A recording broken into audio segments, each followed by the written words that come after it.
akiondoka naingia nakimbia. Mpo hapa, unaenda kanisani, ujulikane umeenda, ni kwenda unaimba, unamaliza, unakimbia. Anafanya hivyo kila siku. Mama alipomfikia puani, akasema hapana, hapana, ngoja niokoke, nimkubali Bwana Yesu. Akasema kuanzia sasa kaka, ndugu yangu, sasa kuanzia sasa bwana, ninatoa fungu la 10 ndugu yangu. Hakuna hela inaibiwa, hakuna hela inapotea, hakuna mwizi wala tapeli wala chini anayeiba hela. Nikasema Mungu si ndio huyo? Yesu wangu, Yesu wangu, Yesu wangu. Juzi kati hapa ametuma message ndefu, ananiambia sasa uko kwenye maombi ya familia, naona kuna vita iko ndani ya familia. Tayari amekuwa na yeye, amewasha moto, maana ameona matokeo yaliyoko ndani ya Yesu. Sikiliza nikwambie, sikiliza nikwambie, mikono umefungwa ufahamu wako. Haleluya, haleluya ndugu yangu, haleluya, haleluya. Sio kwa Yesu. Sogea, sogea, nimemaliza. Sogeni, sogeeni nyote, sogeeni nyote ndugu yangu.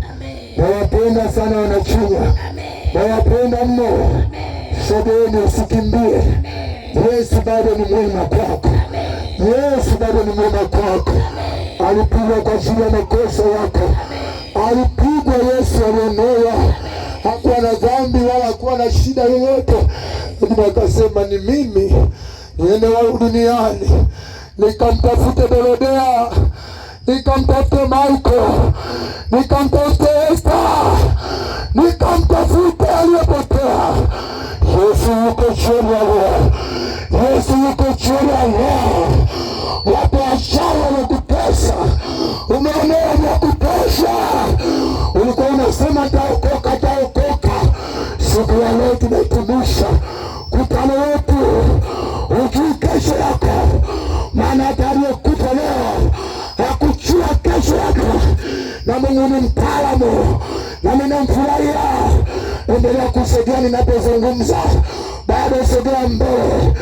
Yesu ni mtaalamu, Yesu ni mtaalamu sana. Akafunga siku ya kufa kwa mtu, kwa sababu ingekuwa si hivyo, watu wangekuwa wanafanya kila aina ya dhambi, wakijua watakufa kesho, wanakuja kutubu. Lakini bahati mbaya ndugu wangu, haujui kesho yako, haujui kesho yako. Unajua tarehe yako ya kuzaliwa ambayo walikuambia wazazi wako, lakini kifo chako ukijue, haujui unaondoka lini ndugu yangu, haujui, haujui, haujui. Kijana mwenzangu, walikuwepo vijana wazuri wenye maumbo mazuri ya kupendeza, lakini wakati ulipofika walikufa vibaya. Na wewe ambaye uko ndani ya Yesu, na kusii wakati zini zakati za hatari, sio muda wa kucheza cheza, ni muda wa kumtafuta Mungu usiku na mchana. Usiingie kanisani na kutoka pasipo kuhakikisha ya kwamba dakika hii kama nitaondoka, je, nitaenda mbinguni? Na ninaposema kuondoka, sio kwenye parapanda, wala parapanda sio ya kwako. Wakati mwingine parapanda yako ni kifo chako.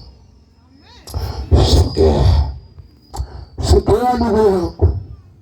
Yesu anakuita kwa sauti yako, analia, umempe